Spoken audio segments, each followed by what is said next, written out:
the fact that I heard from a Microsoft person is that Microsoft's Azure environment is 10 times the size of Google and Amazon combined. Welcome to the Dime Podcast, where we share our 2 cents about 5 questions to help simplify your business so you can focus on your mission. And today we're talking about determining your technology budget. I'm Neil Smith, and I'm joined by founder and CEO of Dime, Ben Haybeck. Ben, welcome to the podcast. Thanks, Nils. Well, let's talk about technology. Ben, I'm curious, in your technology ecosystem within your life, what is your favorite piece of technology right now? I was going to say my green egg. Your green egg? You consider that a technology? It is, isn't it? I guess so. There's technology involved in the engineering of the green egg, I hear. So I got a new car a few months ago, and it is by far my favorite piece of technology. The car. I think I would sleep, or like part of the car? In total. Okay. I think I would sleep in it if I could. Wow, that's a big statement. But the coolest part of it, and I hope this doesn't sound weird or anything, but it's got that autonomous driving. Yes. So when I drive, it takes me about 20 minutes to get to the office. Yes. And it's one road all the way down. Okay. And there's usually a fair amount of traffic. So I can hit a button and just sit there, and my car will drive, and it'll stop, and it'll start going again. It keeps me in the lanes. Yes. I have to touch the wheel every 45 seconds or something so that the car knows somebody's actually there. Yes. But man, is it really nice. It's amazing. I drink my coffee and I ride to work. Ride to work. I remember the first time, and really the only time I've driven a Tesla, and somebody let me drive it and use the autonomous driving, and it was one of those it scared me to death of is this car going to stop? Oh yeah. And then it was this is the most amazing thing. And so we live in New York. We don't have a car, right. but I ordered a Tesla 3 after experiencing that, because I was I need to own this piece of technology. Well, and then I ended up selling the rides to it because I can't have a car in New York. But that kind of technology gets me really excited. Ben, I'll tell you, my favorite technology right now is we have an Oculus Go headset. So it's a virtual reality headset. And I think virtual reality is the coolest technology created in the last 10 years. But autonomous driving might be cooler. I have never tried virtual reality, anything. I have failed you as a friend, Ben. Next time. Today, we're going to try it. Oh, I don't have it with me. Next time I'm bringing you my Oculus Go headset, and you're going to, I might go buy one today. I can't bring it into the office. I'm on pins and needles. Good. Well, let's talk practically for an organization, and it comes to creating a technology budget. Many of us like new technology and shiny objects, and we will spend excessively on new technology. And sometimes we're extra cheap with technology, and we want to save money, and we create inefficiencies. Is there, and from a budgeting standpoint, is there a set amount? Is there a percentage of your budget that organizations should say, look, our technology budget is 3%. That's what it should be. That's what it should be for all organizations. Thinking about computers, internet, IT support, software, copy machines. What is it? How does an organization determine their technology budget? I wish that there was a specific percentage. Yeah. Because it would be really easy. It would be really easy. But that's kind of like saying what percentage of your family budget should you spend on groceries? Yeah. Well, doesn't it depend if you're a family of 5 or a family of 2? Yes. And doesn't it depend if you like to buy from the organic section versus, prepared box foods. Yes. So I would say it's you have to set that percentage based upon what you value. Yes. So if you as an organization value technology, then set a higher percentage. There are some pretty strict percentages when it comes to staffing. For a church, for example, spend around 50% of your budget on staff. Yes. If you go above that, you're getting on the high side. If you go below that, you may be understaffed. Yeah. But when it comes to technology, it's kind of like, what do you value? Are you a tech company? Yeah. Are you a service provider that you're really leveraging people? Yeah. Because if you are, you need maybe a lower tech budget. Yeah. In the church space, I really wish we could say, of our hundreds of churches that we work with, the average is this percent, but it is all across the board. Yep. If a church is doing online, services, oftentimes they're spending a higher percentage. They have high-end cameras, that sort of thing. So I wish I had a better answer, but I just don't. Yeah. It's tough. And I think at the end of the day, it's changing all the time. Right. Now, speaking of changing, there's an ongoing question and debate among everyone when it comes to technology, especially computers, Mac or PC. Tell me your preference. So that was it. That was it. That was the answer that everyone. I hope you guys heard that. So I think there's a third now. It's not Mac or PC. It's Mac, PC, or Chromebook. Yeah. Right? Yes. That's my opinion. Yeah. So we used to use Google apps for everything. Yes. And we got to a certain size as an organization that it made sense for us to switch over to Office, Microsoft Office 365. Yeah. There's a lot different security and a lot different controls. Yep. We also, based on the technology we use, it only works on Microsoft. Yep. It only works on Windows. Yes. So our servers have to be Windows based. Okay. And so it just makes sense for our employees to have PCs. Yeah. I use a Mac. Okay. Personally, Yeah. I prefer Mac hardware. Yes. I actually don't like the Mac software. Yeah. So I don't know. Chromebooks don't work for us. We bought 4 or 5 of them one year and tried to get employees to test them out, and they just didn't work in our environment at all. Yes. And now that we're off of Google, it's really, doesn't make sense to have a Chromebook. So most of our employees use PCs. Yep. And I think so many of this, and so I'm a technology guy, but I think it depends on your needs organizationally. It depends on your personal preferences. And so you say that you're on a PC, but you prefer a Mac. It probably makes you more efficient though to have a Mac. It makes me more efficient, but our accountants are way more efficient on a PC. Absolutely. So here's an interesting fact.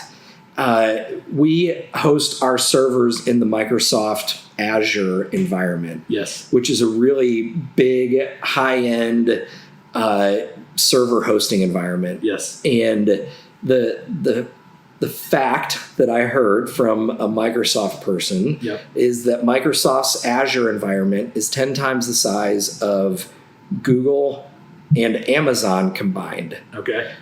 Microsoft is still, as much as like the church world and everybody else uses these PC or the Macs for kind of their personal computing, the entire business ecosystem is still in Microsoft, and Microsoft is still the 800-pound gorilla. Yes. They just, if you're not on Microsoft, then I don't know how you can be a big organization. Yeah.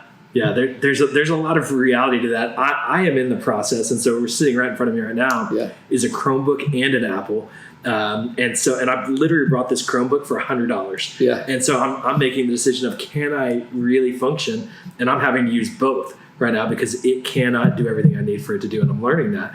But I think organizations have to figure that out. But it is interesting that Microsoft can scale so much. And so being a Mac guy for the last 10 years, it's hard for me to say that, but Microsoft is such a valuable tool. But I think it still depends on your organization and your organizational needs. Let's talk about where organizations are spending too much money in technology and being hands-on with a lot of organizations and their budgets. Where have you seen an overspend in technology where people can learn from others' mistakes in this area? Yeah, so I think one of the biggest spending surprises is in software. Yeah. So it's not a big deal for people to go and sign up for their own Dropbox account or their own little app for this or app for that. And the next thing you know, all of your employees are each using their own apps for their own different things. And the company oftentimes, most of the time, is reimbursing them for these, $3 a month or $12 a month apps that they're using. And you end up losing standardization, number one. But number two, all of a sudden you're spending thousands and thousands of dollars a month for all of these apps. And sometimes it does help with productivity, but sometimes it hurts productivity because of the lack of standardization. But man, it can really hurt the budget. Whereas if you go buy an enterprise version of something and just, hey, this is our we are using, Evernote Yes. or OneNote, Yep. whatever it is. Yep. And that's kind of the standard. If you want something else, you pay for it yourself. Yes. You'll save money and you'll increase productivity. So that's usually the biggest thing, is kind of all the apps Yes. that people are using is really hurting budgets these days. So the way to create efficiencies there is to create standardizations of this is our software and this is how we use it, Yep. and eliminate a lot of those islands that people like to create in their technology preferences. Yep, exactly. Yeah, that's good. And then when it comes to organizations trying to save money inefficiently, where do you see some of the mistakes that organizations are making from a technology budgeting standpoint? So I would set standards for everything. Okay. So computer refresh rates, for Yes. example. Yes. How often should we buy new computers for employees? We have a key employee here Yep. who has had his same computer for like 7 years. Okay. And it was like, okay, it's time to get you a new computer. Yeah. And he was like sort of kicking and screaming, but you're right. We have another employee who had hers for like 5 or 6 years. Yep. And we bought her a new one and sent it to her, and she was like, I don't want it. She mailed it back. Yep. But I would set kind of that refresh rate. Yep. Okay, everybody's going to get a new computer every 4 years. Yes. And that's sort of the standard. Yes. And do it. Yes. And what it does is it kind of staggers the spending. Yes. So if you just come in and say, okay, everybody this month is getting a new computer, that's a huge capital expense. Yes. But if you just plan in your budget, we're going to spend, we're going to replace a new computer, depending on the size of your organization, but we're going to replace a new computer every month. Yep. Okay. And it's $1,500 or whatever the number is. Yep. Then you can budget, Yep. and when people are going to get new computers. And Yep. so that refresh rate. And then the other thing is that we see this so often in the small business space, not as much in the church space, but in the small business world, people are like, oh, the new iPhone came out, or Yes. the new such and such came out. I just have to get it. Right. It's like, no, you don't. Yeah.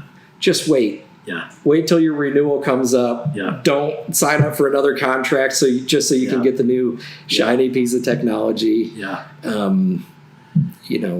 And from an efficiency standpoint, is there a standard 2 years, 3 years on a new computer, new phone that you've seen hits maximum efficiency, or does it depend on the person? I think it depends on the industry. Not as much the person. Okay. In our space, for us, and this is just us, Yep. but we're a pretty virtual environment. Yep. And so I really want people to have a new computer every 3 years. Yep. Their computer goes out of warranty in 3 years. Okay. And so, and going back to question number 2, that most people use PCs. Yep. And they really have a good shelf life for 3 years. And Yep. once it goes beyond that, it's kind of like we need to refresh. Yeah. And so we just, every 3 years, if we can get people new computers, Yep. then they're kind of up on the new technology Yep. and, the new software, and they're still within warranty then. And Yep. if because of our virtual environment, if somebody's computer goes out, they can't work at all. Yep. So it's like we need them to have a computer that's going to function. Yeah. And being in the PC world, do you have a brand preference on the PC side? We don't. We have a outsourced technology company. Okay. We use whatever they ship us. Okay. Yeah. So let's talk about the IT support for an organization. How do you budget for that, or what do you see as the most efficient means for IT support? When do you hire an IT person? Do you hire outsourced IT support? How do you manage that within an organization? So in doing these podcasts, you've probably learned this about me. I like to hire the right people to do the right things. So it's important to hire a lawyer at the front end. It's important to hire an accountant on the front end, and it's important to hire a tech person on the front end. Okay. So I've always had a technology person that we've outsourced to since day one. Yep. And those are kind of like, to me, those are like the key things. Yeah. If we don't have good technology, if we don't have good money management, if we don't have good legal, protection, then we're in trouble. Yep. So I've always had a tech person since day one. Yep. And that relationship has evolved and changed over time. Yes. If you're a heavy Mac shop, office, then what the outsourced tech company will do is very different. Yep. If you have lots of servers like we do, then we have to have a high level of networking knowledge and that sort of thing. And so, we pay a lot of money every month for our technical support. Okay. And then in the PC world, our provider and most providers out there pay, they charge you per machine that they manage. Right. And we want the proactive monitoring. Yes. So we have it on our servers. We have it on our PCs. They charge like $40 a month per computer. Yep. And that's the proactive monitoring and support. And we value that, so we pay for it. Yeah. But I would highly recommend you have some sort of technology person. Supporting you. Yeah. That's great advice. Well, Ben, as we wrap up this episode of the podcast, any thoughts or final thoughts you would share with a leader when it comes to just budgeting around technology? Yeah. Don't let your budget get out of hand. Churches in particular, they have far greater technology needs than small businesses. With lights and sound and video and all of that kind of stuff. Come up with your refresh rates for that stuff too. Yep. I know even in the AVL world, it's like the next shiny thing came up, and technology is moving so fast. Yes. So it's every month or every 2 months something new is coming out. Yep. So I would come up with a real, strict refresh rate for everything and live by it, and don't be wowed by the new technologies that are coming out. Just stick with your refresh rate, upgrade your technologies at those times, and kind of follow that plan, but be strategic about how you do it. Don't just go buy a new phone or a new computer or a new soundboard because it just came out and you got to have it. Yeah. Great advice. Thanks so much for listening to this episode of the Dime Podcast. Make sure you go and leave a rating and a review wherever it is that you're listening. And if you want to learn more about Dime, visit our website at simpledime.com. Thanks for listening.